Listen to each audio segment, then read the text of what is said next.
when the going gets tough, the tough gets going. Gaurav Arora. He is the Chief Growth Officer of Salam Bombay Foundation. It's not about degrees versus skill. It is about degree and skills. My advice to a lot of young people, big picture is very important. I really believe, and this is what I've learned, that there is a lot of convergence happening between the social sector and the business sector. Correct? So there is a great business opportunity there, right? What skills should entrepreneurs learn? When I am down, the inside self of me should be able to inspire. Hello everyone, welcome to Kissa IDEA Ka, where idea represents inspiring individuals having a dedication, energy and ambition. Our today guest is very special for me because he is my role model, inspiration and philosopher. Mr. Gaurav Arora. He is the Chief Growth Officer of Salam Bombay Foundation, and most importantly, he is the mentor of many students like me. So happy to have you here. Thank you very much. It is a pleasure to be here, and I'm really. It's a very proud moment, right? Because I have seen your journey, and as I mentioned to you, I have not been I've been in a lot of interviews, but this is first for me in terms of a podcast, and that also to do it with someone I am very fond of, an alumni of the foundation that we are a part of. It's amazing. So thank you so much, Lakshmi, for calling me and being a part of it. Thank you so much, sir. So first we start with your journey. Any experience that shaped your personality? Oh, there have been lots. I grew up in a very small town in UP, and where my parents came from a very, very humble background. So I think that humble background initially did add a lot to what I am today. Fortunately, my parents were very supportive, and they ensured a very good education for us. They worked very, very hard. My father worked very, very hard for all of us. And then of course, I think there was no alternative to hard work. And it remains, if you really want to be successful, and you can define success in any way, right? For someone, success can be money. For someone, success could be basically power. For someone, success could be doing more good. But I think there is no escape for doing hard work, whatever way you want to define your success, right? So I think what defines me is my ability to keep working hard, keep working smart, always remember your roots, be humble, whatever you're doing in any phase of your life. Yeah, so those are a few things basically which define me, and that has been my journey. I went to an engineering college. I again worked very hard, went to an engineering college. But to be very honest, I think our generation was very different from yours. I think and I envy sometimes that because you guys have so many options. In our options, I grew up in a very, very small town, 1 square kilometer, right, in UP. We only had 2 career choices to make. Either you could become an engineer or you could become a doctor. So of course, I hate medicine, so I decided to become an engineer, and then landed in a very good engineering college, and but I never wanted to become an engineer. And later, I do realize I belong to that 3 idiot fraternity, because never wanted to become an engineer, and you kind of became an engineer. Got my first job, in TCS, which is an IT company. First day in my college placement, I got the job, and I joined, TCS in Mumbai. And that is where coming to Mumbai was again a very important phase of my life, because I really got introduced to a lot of new things, which, being in very small city, you are not aware of. And that is where I formally got introduced to the social sector or development sector. And, and then of course, there have been a lot of different changes that happened in my career, and finally, I'm here at Salam. So I think this organization is a fantastic organization. I call it my dream lab, because I call it a lab because it and of course there's the word dream also. So whatever I dream of, this organization provides me a lab to experiment. Okay, any crazy idea, I can find a lot of supporters, whether it is founder of the organization, whether it is my peers, whether it is my CEO, so actually we get a lot of supporters, right? So I think I'm extremely lucky to be working in Salam Bombay Foundation. I've been very much a part of the growth of this organization for the last 8 years. I've seen it grow. I've grown with the organization. And it's been an absolute pleasure. That's really amazing. So, how do you take a decision? What are the parameters for that? Wow. So, see, I think, and that is my advice to a lot of young people, that one should take a decision thinking 360 degrees. You have to look at the problem in a very holistic way. You बोलते हैं ना, you have to look at all pehlus, right? You have to look at all aspects of the reason for which you're making a decision, right? So sometimes our decision is based on very narrow factors, and often we forget to see the big picture, right? So I will suggest that, of course, one should take decision basis this, but one should also take decision basis this. So I think decisions only based on rationality are not correct. Decisions based only on emotions are not correct. I think a very balanced way of making decisions is a combination of rationality and your emotional quotient, right? So basically a combination of two, and look at the big picture, look at the very holistic view, look at all the stakeholders who will be impacted, and don't take a decision only in isolation. Think of all different pieces together while you make a decision. Very important. So, as you said, you want to be social sector, so sir, how we know I'm made for this company? The purpose of life, as you call it, right? Okay, so to be very honest, I still don't know what is my true purpose in life, right? And of course, you have a purpose that you're following, okay, and you give all your passion and energy and dedication and commitment to it. But I think your purpose also keeps on changing in life, right? Okay, so I think we should follow a purpose that we are very passionate about. We should see. I think I see a lot of people who will be in a certain thing, and then they will crib about it, every day. I don't want to be here, and basically I hate this and I hate that. And then sometimes they question that, and who is asking you to be here, right? And basically you have made your own choice to be there. So to be honest, I think you should be where you belong, and that is the main idea, right? So I think if you don't like something, don't be there.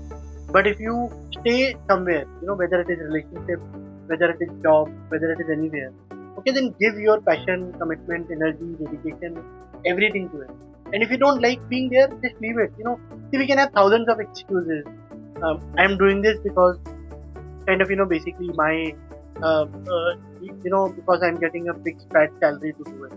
Okay, but then at the core of it, you are getting a 7-digit salary, but you're not enjoying it.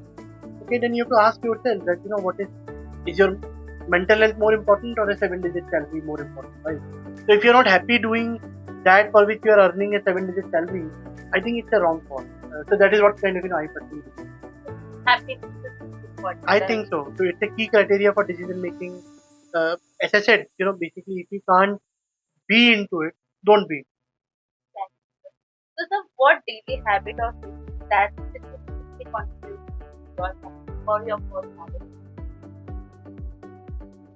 I think I don't know, whether I am successful or not. But personal growth. Yeah. So in terms of whatever I achieved in my life, so attributes for whatever I have achieved in my life. As I mentioned, be humble, humility. You might go anywhere. Never forget your roots. Sometimes we tend to forget, we tend to ignore that. The roots are very, very important. You learn so much from them. Be passionate about doing things. Look at things in a more holistic fashion. And when I say holistic, say, in my professional journey, the big picture is very important. I mean, we should not just do things because we feel they are right. Sometimes you have to really look at, the big picture. And in that big picture, what you're thinking is right or not right is a decision that you have to make, right? What we also call as strategy, right? The big picture also means strategy. So I think strategy is a very important part of my decision making, of what defines me. Because I just don't take any decision for the sake of doing it. I just don't do things for the sake of doing it. I really want to know that what I am doing, how it really connects to a bigger picture, and how I am contributing to that bigger picture. Because if I have clarity of that bigger picture, then maybe what I am doing right now is this. But if I know very well about the big picture, then I think I have the full capability to make what is small right now to something very, very big. Okay, but if I have no understanding of that, I will always remain small, right? And being small or big, what I mean is, for example, and when I'm talking about social sector, right? So either you can continue to solve problem in a small way, and then continue to solve in a small way for years, or you solve it today small, but keep the big picture in mind. Okay, but then as you grow, you will always keep on growing, and somewhere down the line, you will realize that you are actually solving a very big problem, right? And not just solving a small problem in life. Like, are some of people, like I know personally, they want to be in social sector, but like they have confused, कि like अभी मैं समाज सेवा करने लगी थी, what about the earning, like family को contribute करना. So those people are between that. What should they need? Correct. So this is perhaps basically the best question that you have asked in the last 10 minutes or so. See, I also teach at School of Business Management and one will wonder, Narsimhan Jain Institute of Management Science. So one will wonder what a social worker, if you want to call me. How dare I put up a business hat to it? I personally believe, and this is what I have learned, that there is a lot of convergence happening between the social sector and the business sector. And again, as I said, the big picture is very important. Gone are the days in which social work was about basically someone carrying a jhola and going door to door. Social sector professionals are smart professionals, right? Okay, and let me give an example, right? And I really hope your target audience will understand it, because I really want to make a case for them. There was one professor called as C.K. Prahlad. He's a very famous professor. He came up with a theory called bottom of the pyramid. And by bottom of the pyramid, we mean that if we put the entire world's population in a pyramid, okay, then a significant size of population stays in the bottom of the pyramid. Okay, the so-called poor people. Okay, now do poor people not buy things? Every day they buy things. They buy groceries, they buy medicines, they buy train tickets, they buy bus tickets.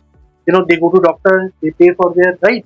The point is, I think we should forget thinking of poor people as to carry low, right? And Professor C.K. Prahlad said that there is a market out there. Okay, so if you can really think about low cost goods, products, and services, okay, in the area of education, in the area of health, I think there is a tremendous opportunity for today's generation to be entrepreneurs in that field. Okay, so to think of a social sector worker with a jhola, going door to door, ki dawai le lo. Okay, versus thinking of yourself as someone who is addressing as a social entrepreneur. Correct? So I'm bringing the term called social entrepreneur. Okay, so there can. So I think the point I want to make is that your entry to social sector. Of course, one pathway is an NGO. Okay, but I think today it is such an amazing market for anyone to be in, and those are called social entrepreneurs. Okay, so I'm sure basically you guys are aware about sustainable development goals, right? Okay, there is a business opportunity in every sustainable development goal. Whether you talk about energy, whether you talk about health, whether you talk about anything, right? Basically, so there is an amazing business opportunity for a social entrepreneur. So the message that I want to give to your generation is that the pathways of social sector. Of course, there is an NGO way of going inside, but there is a much more exciting way of going inside, where you can go into it as a social entrepreneur, because the market is so big and so amazing that everyone can go inside and kind of basically do well, right? So we are not aware of that food.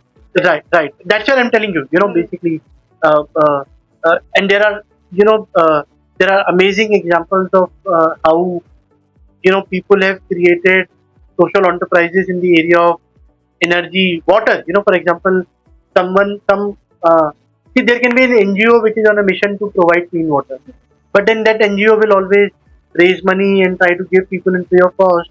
But there can be another entrepreneur called social entrepreneur who says that आज बिसलरी का पानी जो है वो 90 रुपए में 20 litre मिलता है, मानी 1 लीटर पानी जो है मुझे 4.5 रुपीज में मिलता है. But that social entrepreneur says that I can do that at 2 rupees, or I can do it 1 rupee. So what I'm saying is, cannot people who are living in the bottom of the pyramid pay 1 rupee a liter for clean water? Correct. So there is a great business opportunity there, right? NGO will never be able to provide the clean water at that scale. A business, a social entrepreneur can definitely provide. So that is where there is a great opportunity. Sanitation, water, energy, education, health. You look at any sustainable development goal, there is an amazing opportunity for young people like you who love entrepreneurship, can become social entrepreneurs and kind of develop business models towards solving social problems. Very important. What skills should entrepreneurs learn?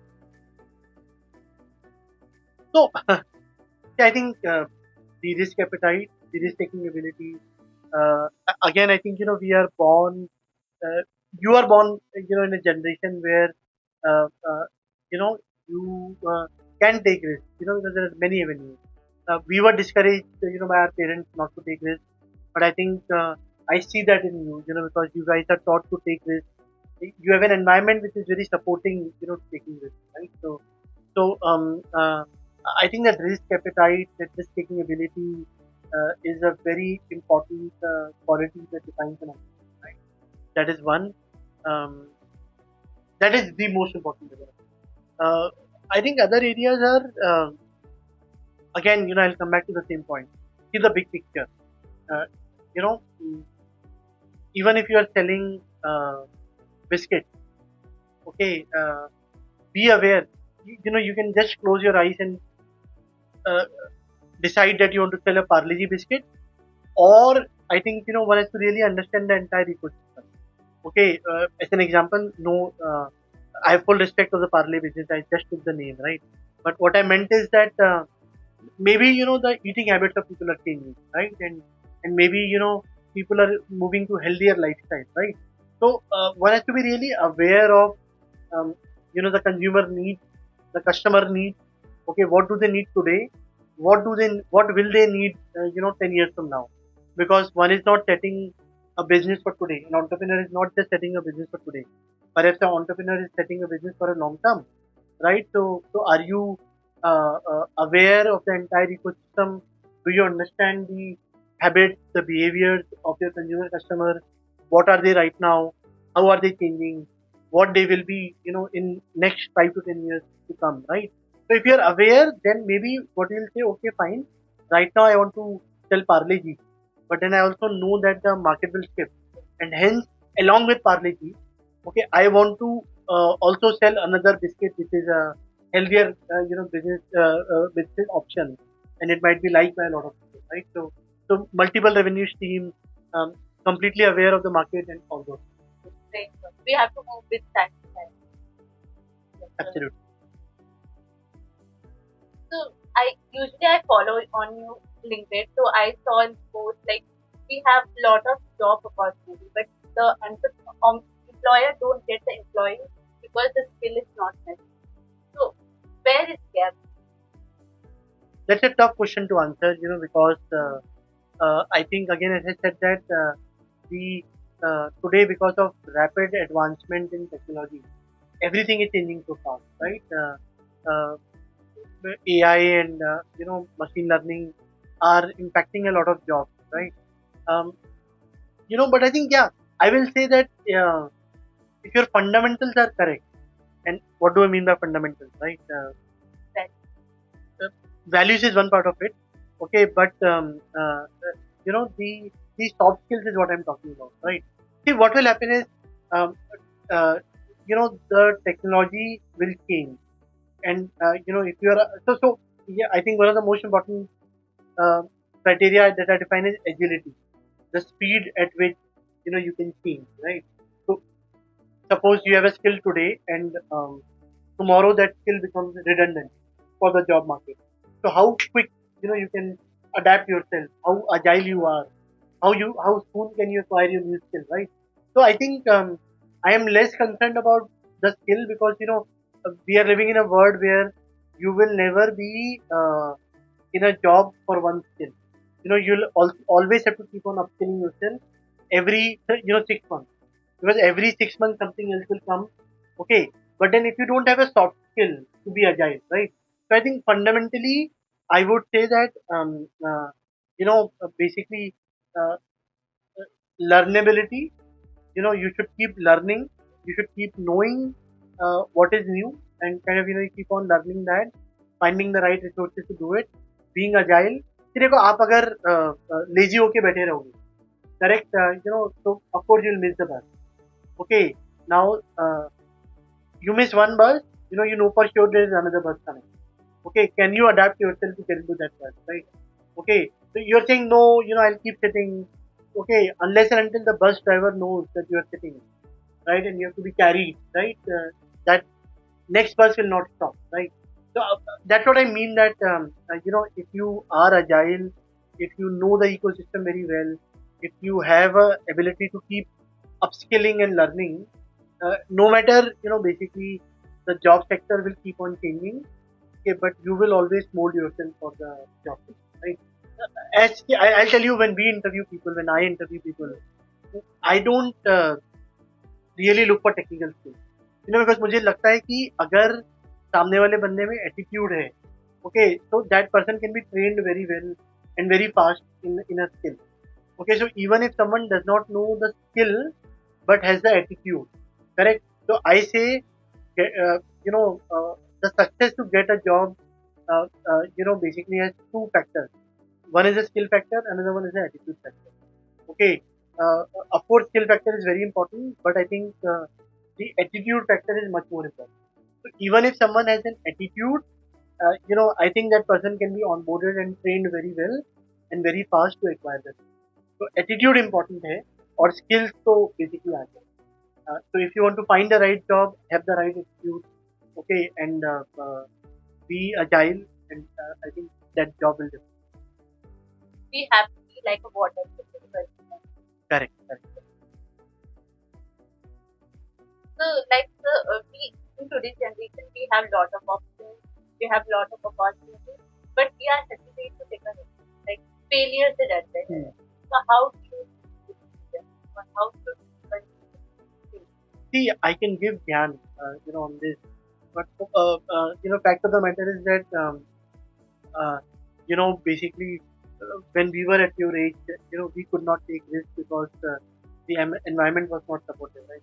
But at least we see in your generation that there is a slightly better environment, right? The startup ecosystem is helpful. You have resources, basically. So I would say that there could not have been any better, exciting time than to take risk right now, because we also have. So of course, I don't disagree with you that there is a kind of there is always a thing that I will fail, right? But then we also have a lot of success stories, right? I mean, basically, there are lakhs of successful startups in this country, right? And they have done well, and every day there are more startups being registered. So somewhere I think we also know. I think 20 years ago we could not see success, and therefore our parents, uh, did not encourage us to take this. But in today's world, we can see success, and sometimes, so that is one part of it. Second, I will suggest that, I'll tell you about my journey. Once I went into TCS and I was earning very well in TCS, right? But then after 2 years of working in TCS, I realized that this is not where I want to be. IT development is a career I don't want to follow, right? And maybe I will earn a lot of money right now, or maybe in the future, but I don't think I'll be happy, right? So although I could not take any risk prior to that, but one of the biggest risks that I took, after 2 years of being IT developer, I said, uh, you know, uh, if I have the money that can basic money that can sustain me in Bombay, I don't want a very amazing lifestyle. Okay, but I really want to do what I want to do, and that is where I realized I had to work for an NGO. Okay, and I left my corporate career job in TCS and I joined an NGO called Pratham at that point in time, right? Okay, so I followed kind of what I wanted to do. Now, this was in 2010, I believe. We are in 2025. 15 years down the line, I have no regret. I definitely,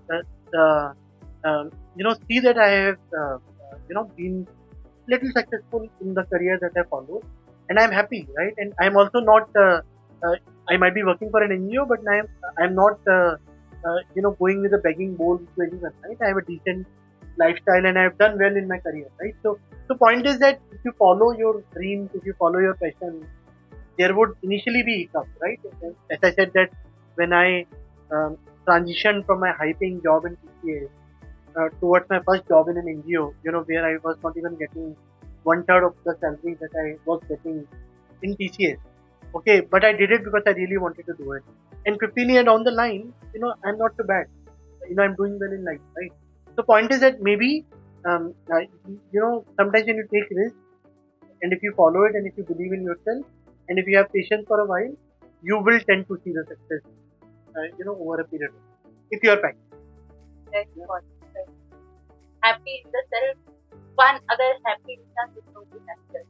You have to first happy yourself. Within yourself. Yes. So I don't believe, and it's not important, but still, like most people don't think like degree give you a job. Degree is not important. Correct. So, I would say that of course skills are more important than any degree. Okay, but do remember that it is also a question of demand supply, right? Now, whatever we say, the supply of job seekers is always more than number of jobs in the market. Correct, and there is a process called screening process. Okay, now imagine that if I am interviewing, maybe as an interviewer, I agree with you.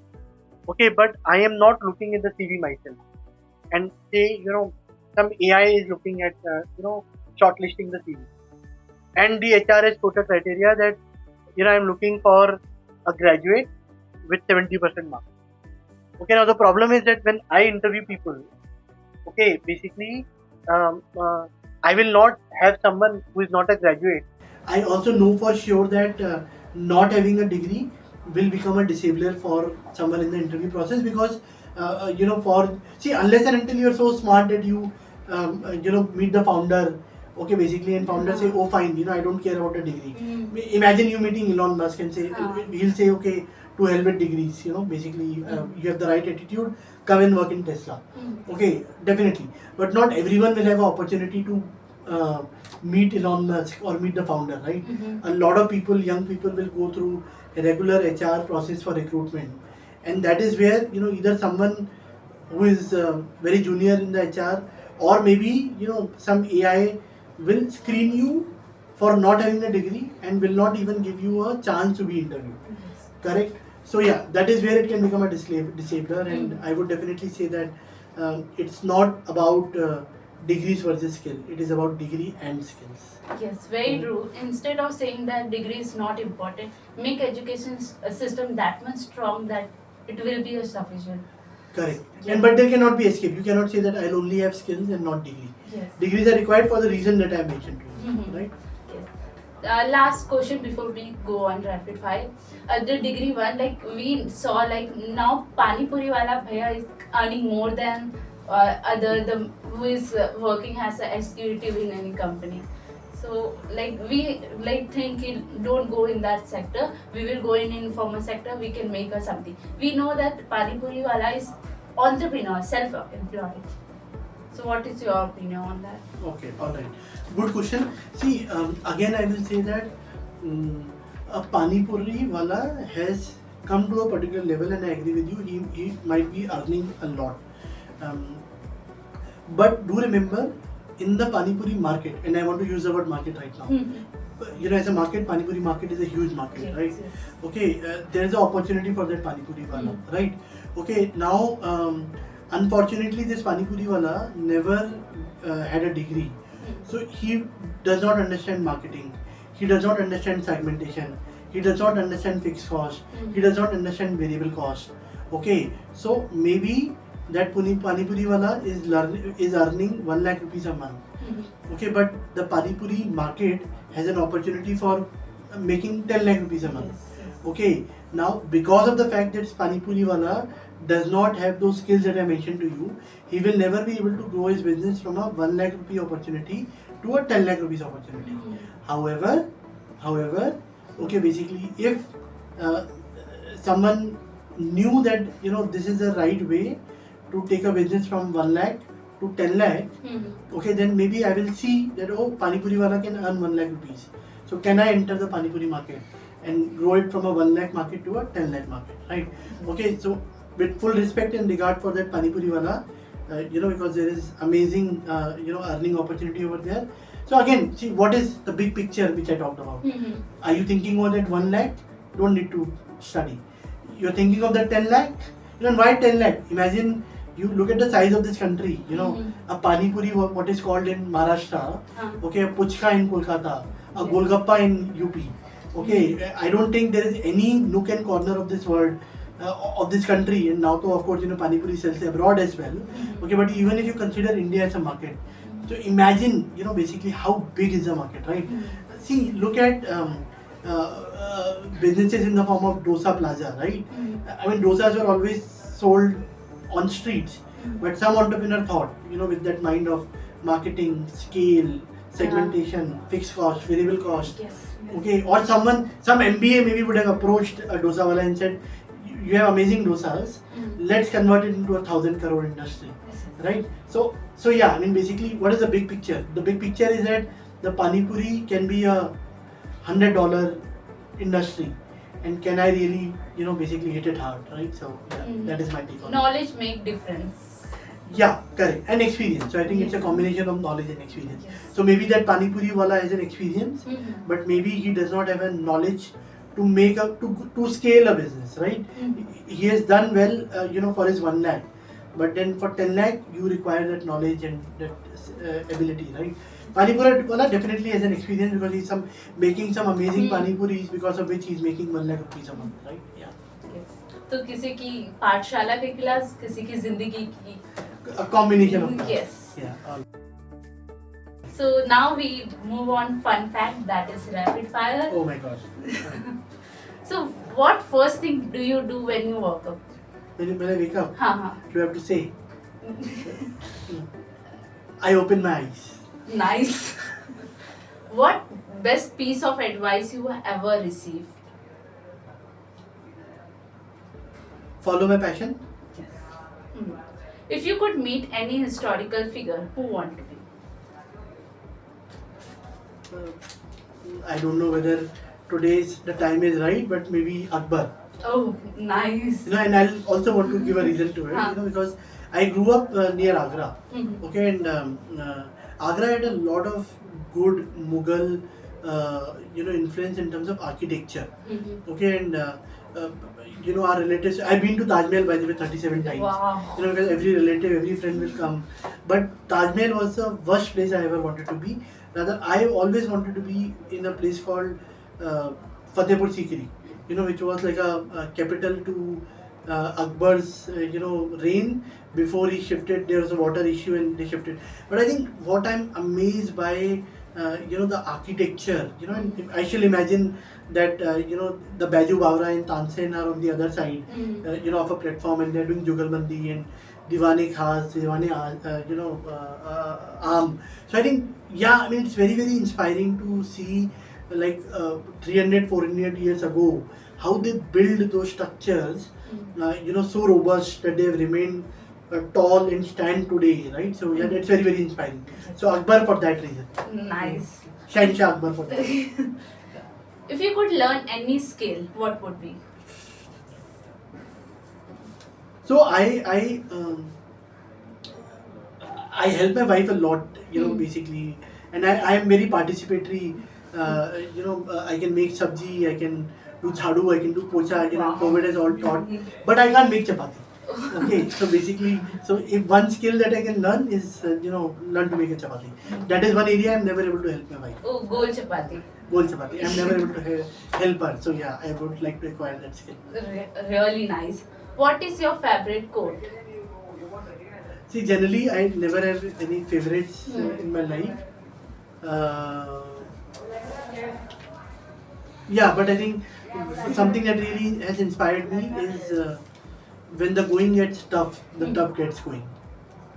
Really very nice. What is like your go-to meal, like your favorite meal?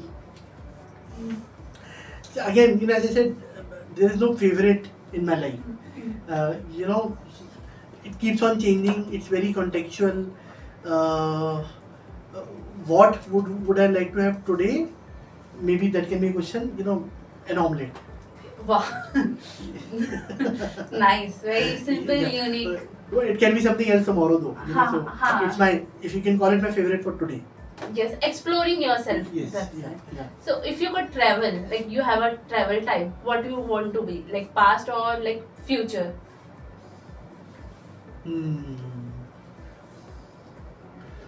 Past or future? Past. Past. Yes. Yeah. We don't ask question why. There can be a lot of reasons. Yeah. Yes. But I leave it for you to guess. Yes. Yeah. How do you keep team engaged during the tough time? Okay. Don't lose your cool. Be sensitive. Help them. Be a part of the solution. Be the change you want to see with them. You might be the CEO or the founder, but in tough times you have to be at their level, right? So unless and until in those times you can be with them at their level, I don't think you will be able to get out of the tough time. Yes. So you have to work with them at their level, in those tough times. Really very nice. Lead with logic or lead with emotion?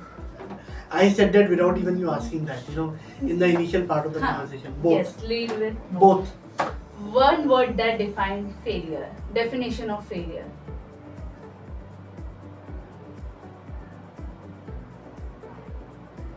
Learn. Yes. Learn from failures. Absolutely. Failure is equal to learning. What is worse, making a bad decision or not making a decision? Making a bad decision. Yes. What one question you always ask when you are mentoring someone? What do you want to be? Nice. If you had described your leadership style in one word, you are a good leader, I believe. In one word. If you want, you can, but one word is Passion. yes. Delegate of work or like doing by yourself, which is harder? Doing by yourself. Would you rather have a But having said that, I will use the word effective delegation. The quality of a good leader is to really identify the right skill for the right job. Okay, so sometimes as leaders we fail because we'll give anything to anyone. Okay, but when you see effective delegation is when you know that Lakshmi, can do this well. So I give that to Lakshmi, and if I am doing something basically to Lakshmi, which I know that Lakshmi will not do well, then it is my responsibility to help Lakshmi develop that skill, right? Okay, so I mean basically, yeah, delegation is not blindly done. Delegation is done with a lot of logic and thinking, and so effective delegation. But then of course, I think if I have to do everything, I'll never be able to achieve so much, right? So I definitely, good leaders definitely have to delegate. Yes. Right. As a matter of fact, I was taught one thing by one of my bosses. He said a good leader is one who does not keep anything on the table. He has perfectly delegated it to everyone so that he gets a time to think. Right. So delegation is very, very important. Yes. I know that answer. Still, I'm asking. Would you rather have 100 loyal followers or 1,000 passive supporters? Well, you know that. Why don't you answer to 100 loyal followers. See, you know me so well, and I'm sure the same remains for you as well. Yes, yes. Best book ever you read? Any book? See, I don't read books, but I read a lot, which is not a book, right? So I read news articles. I read business articles, political journals. Okay, so but not books. Yes. So books is not something. So that's a tough one. I don't think I've read a book in last few years in any of this type stuff. It's alright. So I don't think I can answer that. We are in the time where everything is available in the phone. Correct. Yes. So any experience, who is your inspiration, like basically?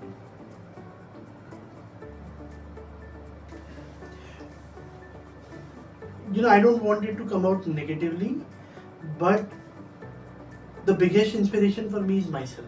Yes. Right? And I'm not self-boasting at all. The reason to answer, I think one has to drive inspiration from one's own self. Sometimes when you have to look out, and you should definitely get inspired, I'm not saying that, but the biggest driver of inspiration is within, right? So I believe in that, and I'm not boasting by any chance at all. I definitely want to make it a point, but I feel it's when I am down, the inside self of me should be able to inspire. Wake up, we have seen those movies, right? 80s का movie आपके सामने एक mirror में एक बंदा आ जाता है, उठ अभी खड़ा हो जा, right? Yes. So yeah, basically from that perspective, I think self-inspiration. Yes. Any advice would you like to give audience? Follow your dreams, be passionate. Basically, there'll be a lot of people who will advise you. As it was always said in Hindi, सबकी सुनो करो अपने मन की, right? But when you follow करो अपने मन की, be sure that you know the big picture, right? I mean, don't do अपने मन की by having a very narrow outlook of things. Once you've seen that big picture, okay, and then you are confident that you want to do अपने मन की, because others are not able to see the big picture. Absolutely, go ahead and take it. Maybe you'll have some failures, but in the long term, you will definitely be a big winner. Yes. Thank you so much, sir. Thank Your you input very is much. really helpful for us. Thank you. Such an amazing thing, Lakshmi, you're doing, and I really hope that you are able to build, this initiative. And thank you so much for inviting me. All the best. Thank you so much, sir.